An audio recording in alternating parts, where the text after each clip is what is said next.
can't sit up straight. That's just too deep. No, you just like... You got really big shoulders when you like do that. Yeah. You're like the Brownie Man. Do you? I feel like we're never this awkward. No, I mean, we're always really awkward. Like, this is like first date awkward. I don't like it. I don't like it. So do you guys think I'm creative? Yeah, I do. Toads. My goats. Okay, no, we can't do that. Why? Why do you guys think I'm creative? Or how do you guys think I'm creative?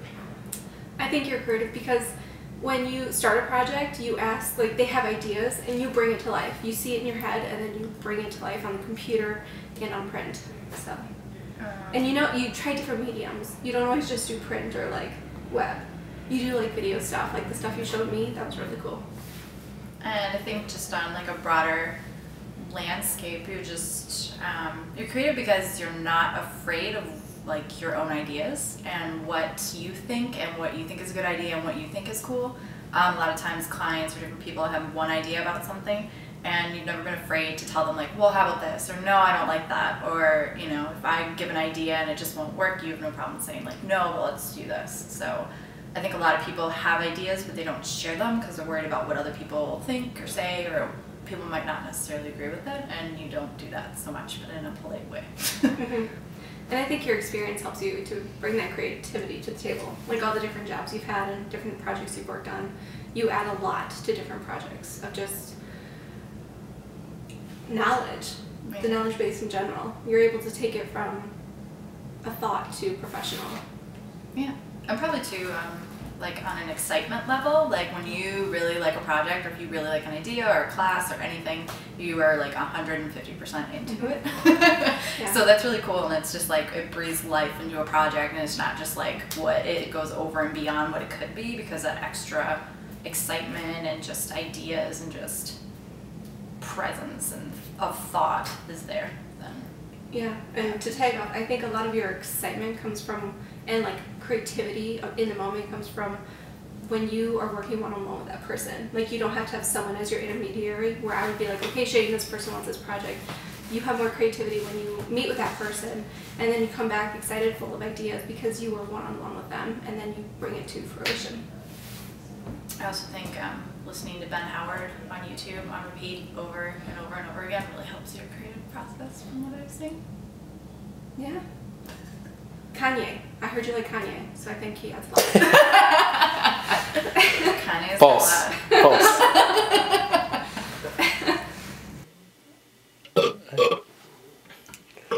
Here we go.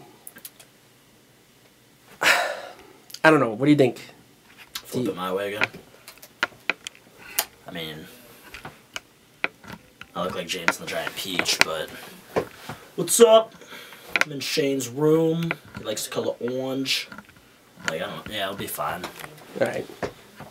Alright, so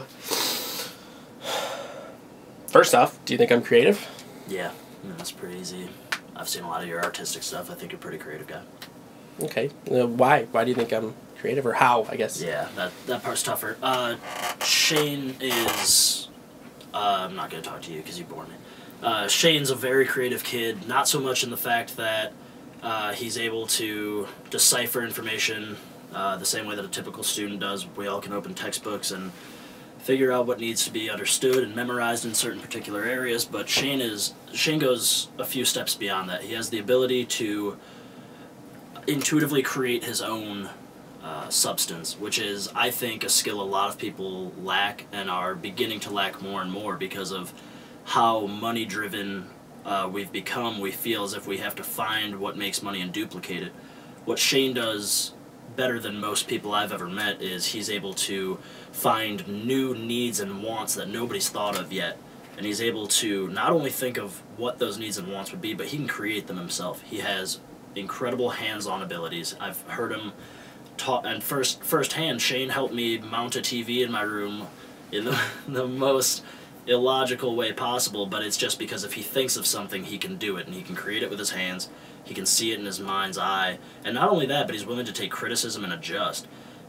Shane has an extensive portfolio with online backups that you guys can take a look at, but He does great imagery work. He understands colors and how they blend together, how they seem to team up together a lot better than I do.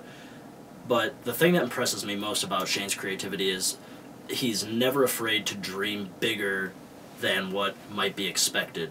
And sometimes he's even admitted that it can come back to shoot him in the foot a little bit.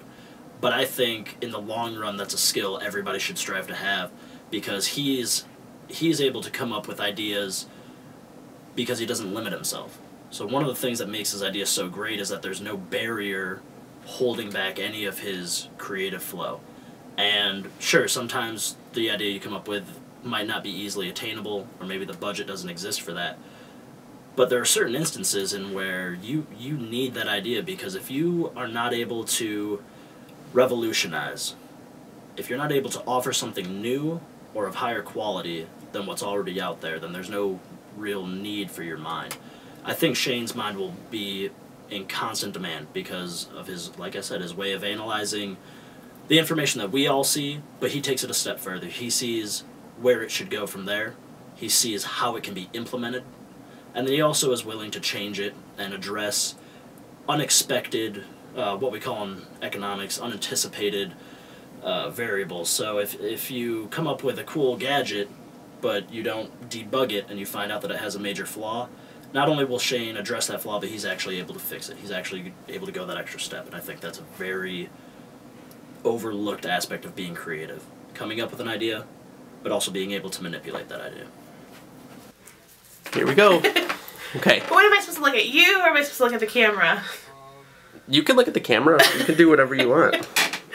Okay, so do you think I'm creative? Absolutely. I think Shane is probably one of the most creative people that I know. Okay, why? Well, I love working with Shane because you can see the way his brain kind of works when he's excited about a project, and you could almost see what he's thinking or how he's creating marketing schemes or posters or apparel for CAB, and it's just kind of incredible. He's probably one of the most creative students I've ever worked with, and I love that his thought process is all very external because you can see the way his brain kind of works. He also, I love the way he designs things and shapes, and he definitely has a signature kind of Shane design, if you would. And yeah, he's definitely very creative.